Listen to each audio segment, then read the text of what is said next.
जय हिंद साथियों, एक बार फिर से आपका स्वागत। अभी तक जो हमने सीखा C9 मेथड कैसे हमारे कठिन से कठिन सवालों को आसान बनाने में उपयोगी है। आज हम उसके और आगे के सवालों को देखेंगे कि और कैसे कैसे सवालों को C9 विधि से हम कर सकते हैं। भाग के, परसेंटेज के और दशमलव के सवालों को और आसानी से कैसे सीखेंगे, चलिए कुछ कॉन्सेप्ट के साथ इसको सीखते हैं। C9 में हमने कल सीखा था कि जो डिजिटल सम है संख्याओं के योग से हमें मिलेगा। छोटा सा उदाहरण से एक बार फिर से कल का रिवीजन करते हैं। जैसे कोई संख्या है,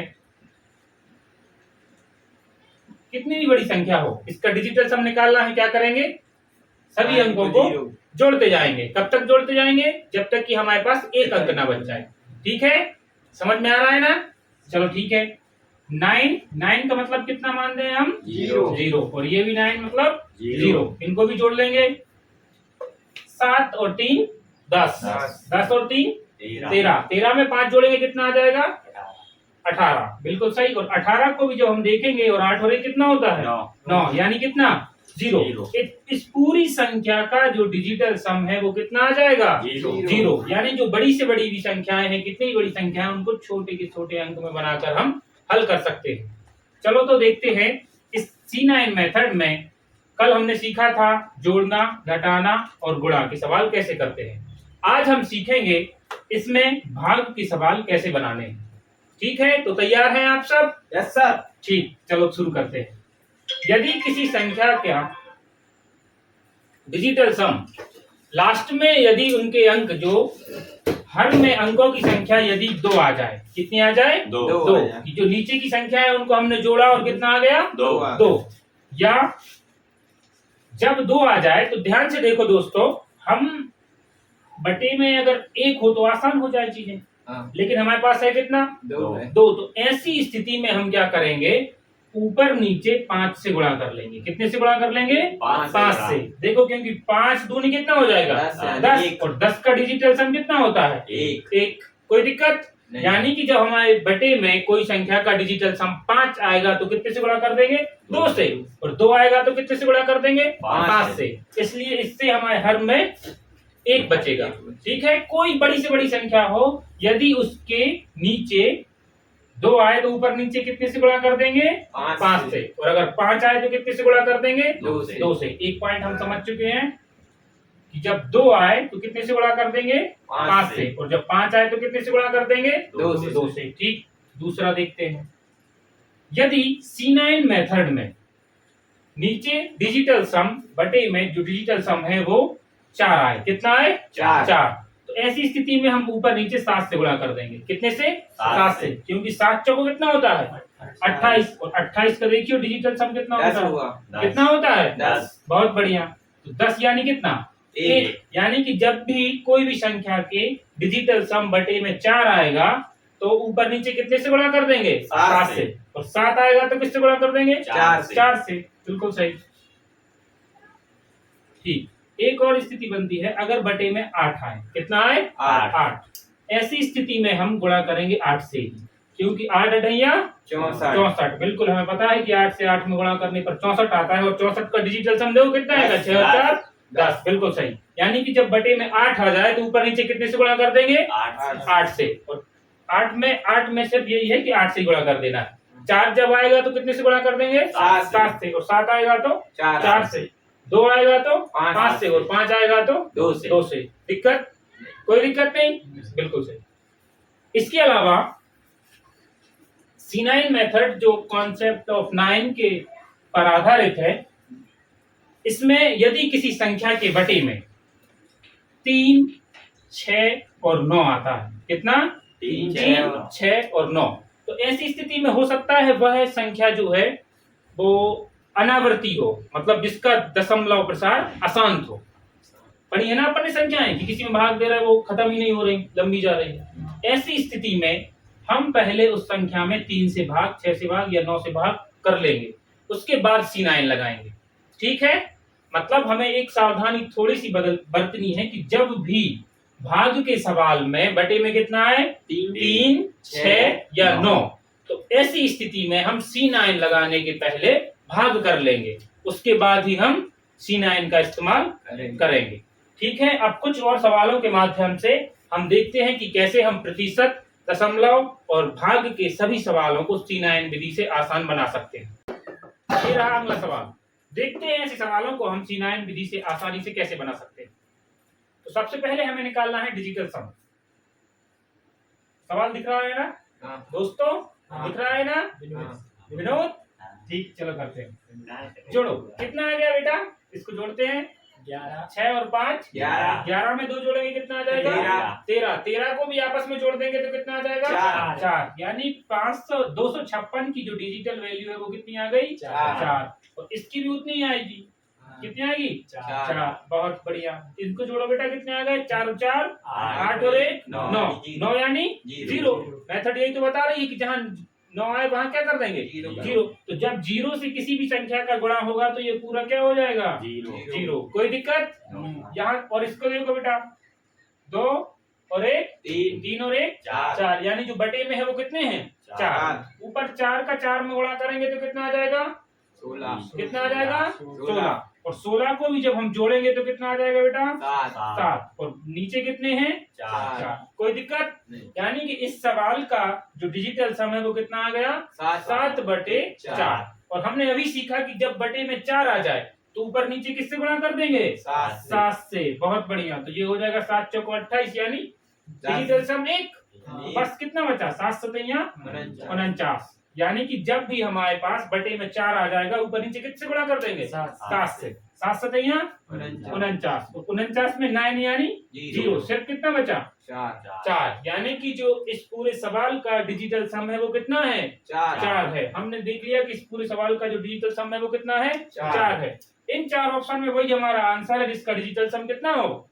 4 हो। ठीक, तो चलो चेक कर लेते हैं। इसको देखते हो, 4 और 2 कितना होता है? 6। क्या ये हमारा आंसर है? नहीं, बिल्कुल नहीं। ये देखो 4 हो रहा है, ये हो सकता है। और देखते हैं आगे कितना है ये? 6 और 3 9, 9 यानी 0 का ये आंसर है? नहीं। तो ये भी हमारा आंसर नहीं है। ये देखो कितना हो रहा है? 9, तो ये भी हमारा आंसर नहीं है। तो बस जो आंसर है वो कितना हो गया? 400। ठीक है, अगले सवाल की ओर बढ़ते हैं।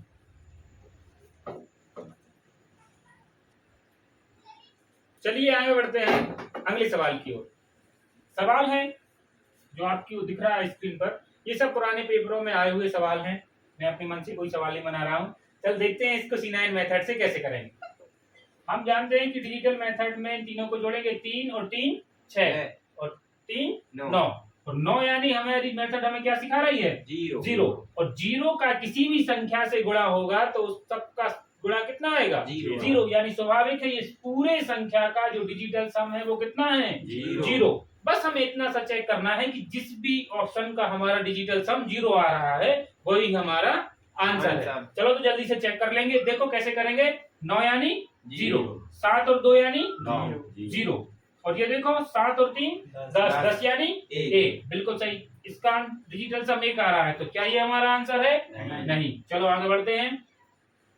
7 और 2 9, 6 और 3 9, कितना बचा? 8। इसका डिजिटल सम कितना आया? 8। तो क्या ये हमारा आंसर है? नहीं। चलो आगे बढ़ते हैं, ऑप्शन तीसरे को देखते हैं। 9 यानी 0, 7 और 2 मतलब 0, 6 और 3 0, 9 यानी 0, 6 और 3 9 और 9 यानी 0। ये हमारा आंसर हो सकता है। आगे बढ़ते हैं। 5 7 और 2 9, 5 और 5 10 और 3 13। 13 का डिजिटल सम कितना आ जाएगा? 4। इसका डिजिटल सम आया 4। तो क्या ये हमारा आंसर है? नहीं। इसलिए जो बचा एक ऑप्शन नंबर 3 हमारा सही आंसर है। ठीक है, समझ में आ रहा है ना? चलो अगले क्वेश्चन की ओर बढ़ते हैं। एक और क्वेश्चन आपके सामने, ये बहुत ही अच्छा सवाल है, पुराने पेपरों में आया हुआ है और अभी भी जितने भी प्रतियोगी परीक्षाएं हैं उनमें ऐसे सवाल आपको देखने के लिए बहुत मिल जाते हैं। और इस सवाल को करने में अगर हम करने बैठे बोर्ड मास से और बेसिक नियम से अगर इन सवालों को हम करेंगे तो आराम से हमारे 2-3 मिनट खर्च हो जाएंगे। लेकिन अगर C9 मेथड हमारे पास है तो इससे हम बिल्कुल देखते ही साथ इसका आंसर लगा लेंगे। मैं यहाँ हल करवा रहा हूँ इसलिए आपको ज्यादा समय लग रहा है, लेकिन आप इसको एक बार सीख कर दोबारा करेंगे तो सेकंडों में आप इस सवाल को बना पाएंगे। जिससे आपकी परीक्षा में आपका समय कम लगेगा और आगे के और अन्य सवाल जो हैं उनको आप कर सकेंगे, स्कोर में इंप्रूव होगा। C9 मेथड से अगर 2-3 सवाल भी अगर आते हैं तो आपके 5 से 10 मिनट एग्जाम में बच जाएंगे। समझ रहे हैं ना? चलो देखते हैं इस सवाल को कैसे करेंगे। हम जानते हैं कि कायानी होता है गुणा, बिल्कुल सही। एक बात और, C9 मेथड पर दशमलव और प्रतिशत का कोई भी असर नहीं होता। इसको नोट बनाकर लिख लेंगे कि C9 मेथड में दशमलव व प्रतिशत का कोई फर्क नहीं पड़ता। ठीक है, चलो देखते हैं इस सवाल को हम कैसे बनाएंगे। 5 और 3 कितना हो जाएगा हमारा? 8, यानी इस पूरे की डिजिटल वैल्यू कितनी आ गई? 8। का यानी होता है गुणा, इनको जोड़ेंगे 3 और 2 कितना हो जाएगा? 5, यानी इस पूरे की जो डिजिटल वैल्यू है वो कितनी आ गई? 5। कोई दिक्कत? इधर देखेंगे 5 और 4 कितना हो जाएगा? 9, और 9 यानी 0, और 0 से जब पूरी संख्या में गुणा करेंगे तो ये सब कितना हो जाएगा? 0 हो जाएगा। 0, बहुत बढ़िया। यानी इस पूरे सवाल की जो वैल्यू आएगी 8 गुणित 5 करेंगे कितना आ जाएगा?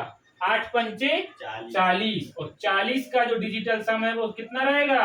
4, यानी इस पूरे सवाल का जो डिजिटल सम है वो कितना है? 4। इसे आप मन में भी कर सकते हैं, बिना कॉपी और पेन की मदद के बिना भी इन सवालों को बना सकते हैं। हम जैसे ही देखेंगे कि 5 और 4 कितना होता है? 9, और 9 से गुणा यानी पूरी संख्या क्या हो गई? 0, बहुत बढ़िया। और 5 और 3 8, और ये देखो दशमलव प्रतिशत का कोई भी असर नहीं होगा। कितना हो गया? 3 और 2 5, 8 पंचे 40, यानी कितना? 4। 4 अपने पास ऑप्शन है, चेक कर लेंगे, जिसका भी डिजिटल सम 4 होगा वही हमारा आंसर है। चलो तो देख लेते हैं। 7 और 2 9, 9 यानी 0। इनको देखो 3 2 5 और 1 6, 5 और 1 6, लेकिन हमें कितना चाहिए है? 4। ये तो कितना आ रहा है? 6, यानी कि जो ऑप्शन ए है वो हमारा आंसर नहीं है। अगले ऑप्शन की ओर बढ़ेंगे। ये देखो 9 यानी 0, 5 4 यानी 9 यानी 0, 3 और 1 कितना हो गया? 4। ये सवाल का आंसर हो सकता है। आगे और चेक करेंगे। 9 यानी 0, 5 4 9 यानी 0, कितना बचा? 7। क्या ये हमारे सवाल का आंसर है? नहीं, तो ये भी आंसर नहीं है। एक और ऑप्शन है हमारे पास, उसको भी चेक कर लेंगे। 8 और 1 9 यानी 0। ये देखो 6 और 8 14, 14 यानी 5, 5 और 7 12, 12 यानी 3। इसका डिजिटल सम आया 3। क्या ये भी हमारा आंसर है? नहीं, मतलब जो आंसर है वो कितना है? बी। इनको आप क्रॉस चेक भी कर सकते हैं, बेसिक विधि से करके आप इनको चेक भी कर सकते हैं। ये पुरानी परीक्षाओं में आए हुए सवाल है, और ऐसे सवाल हर एक एग्जाम में आपको देखने को मिल जाएंगे। एक और सवाल के माध्यम से C9 को और अच्छे से सीखते हैं। एक और सवाल से हम C9 विधि को देखते हैं। आखिरी सवाल है, इसके बाद कुछ सवाल दूंगा जो आप घर पे प्रैक्टिस करेंगे। देखते हैं इस सवाल को हम C9 विधि से कैसे बनाएंगे। हमने पहले सीखा डिजिटल सम या C9 मेथड में प्रतिशत, बटे और इन सब का दशमलव का कोई भी फर्क नहीं पड़ता है। बस एक छोटी सी सावधानी है जो हमें इसमें बरतनी है कि कभी भी बटे में 3, 6 और 9 योग अगर आ रहा है तो ऐसी जगह पर हम डायरेक्ट C9 नहीं लगाएंगे। उस जगह पर हम संख्याओं का 3, 6 या 9 से ऊपर नीचे भाग देकर देख लेंगे। यदि अगर हो जाए तो तभी C9 लगाएंगे। बाकी पूरी जगह सभी जगह C9 विधि लगा सकते हैं। देखते हैं इस सवाल को हम C9 से कैसे बनाएंगे। 420 का डिजिटल सम आएगा, इनको जोड़ेंगे कितना आ जाएगा? 5 6, 4 और 2 6। देखो हमारे साथ ऐसे लड़का बैठे हैं जो 4 और 2 कह रहे हैं 5, पर अगर इनको मैंने समझा दिया तो मुझे उम्मीद है कि आपको भी समझ में आ जाएगा। ठीक है भाई, 4 और 2 कितना होता है? 6, ना कि 5। ठीक है, आगे बढ़ेंगे। का यानी हमने सीखा क्या होता है? गुणा। इनको जोड़ेंगे कितना आएगा? 5 और 2 7, बहुत बढ़िया। और 6 और 7 का जब हम गुणा करेंगे तो कितना आएगा? 42, और 42 का भी जो डिजिटल सम है वो कितना है? 6, यानी इस पूरी संख्या का डिजिटल सम हमने कितना निकाल लिया? 6। बिल्कुल सही। माइनस है, फिर देखो इनका जोड़ेंगे कितना आएगा, 5, और काय में गुणा हो रहा है, x में, इधर कितना आ जाएगा, 5x, बिल्कुल सही, बराबर 7 में 7 को जोड़ेंगे कितना आ जाएगा, 14, यानी 77 का डिजिटल सम 14, और 14 को भी जोड़ देंगे कितना आ जाएगा, 5। कोई दिक्कत, यानी कि सवाल सिर्फ हमारा इतना बचा, 6 - 5x = 5। कोई दिक्कत नहीं। देखो 6 इस तरफ जो प्लस के हैं वो उस तरफ का हो जाएंगे माइनस के, यानी कि -5x बराबर 5 - 6, ऐसे ही हो जाएगा ना। तो यानी कि x बराबर, इसको हम घटाएंगे तो कितना आ जाएगा, माइनस का 1। इस माइनस से इस माइनस को हम काट सकते हैं, और जो 5 इस तरफ गुणा कर रहे हैं वो उस तरफ क्या करेंगे, भाग, यानी जो x की वैल्यू आ गई हमारी, कितनी आ गई, 1/5। कोई दिक्कत नहीं। हमने अभी सीखा कुछ समय पहले कि जब भी हमारे बटे में 5 आएगा तो हम क्या करेंगे, उसको 10 बनाने के लिए ऊपर नीचे कितने से गुणा कर लेंगे, 2 से, यानी 1/5 में मैं ऊपर नीचे किससे गुणा कर लूंगा, ये तो 10 हो ही जाएगा, तो इसकी कोई दिक्कत है ही नहीं। ऊपर कितना बचेगा, 2, यानी कि जो x की डिजिटल सम वैल्यू है वो कितनी है, 2। हमारे 4 ऑप्शन में से जिसकी भी डिजिटल वैल्यू 2 आएगी वही हमारा आंसर है। चलो चेक करते हैं, इसकी कितनी आ रही, 5 और 2, ये आंसर नहीं है। 3 9 9 यानी 0, ये भी आंसर नहीं। 20 लिखा है, यानी इसकी डिजिटल वैल्यू कितनी है, 2, ये आंसर हमारा हो सकता है। अगला देखो कितना है, 4, 40 की डिजिटल वैल्यू हो जाएगी 4, तो ये आंसर है क्या, नहीं। यानी कि इस प्रश्न का जो जवाब है, जो सही उत्तर है वो कितना है, सी वाला, सी आंसर 20। ठीक है, उम्मीद है आपको C9 मेथड समझ में आई होगी। ऐसे ही हम आगे और भी नए तरीकों से रूबरू होते रहेंगे। कुछ सवाल मैं आपको लिए छोड़ रहा हूं जो आपको C9 विधि से बनाने हैं। उम्मीद है आप पर बन जाएंगे, जो भी ना बनेंगे उनको हम आगे देखेंगे। ठीक है, और अगली वीडियो में मिलते हैं। तब तक के लिए जय हिंद, जय भारत।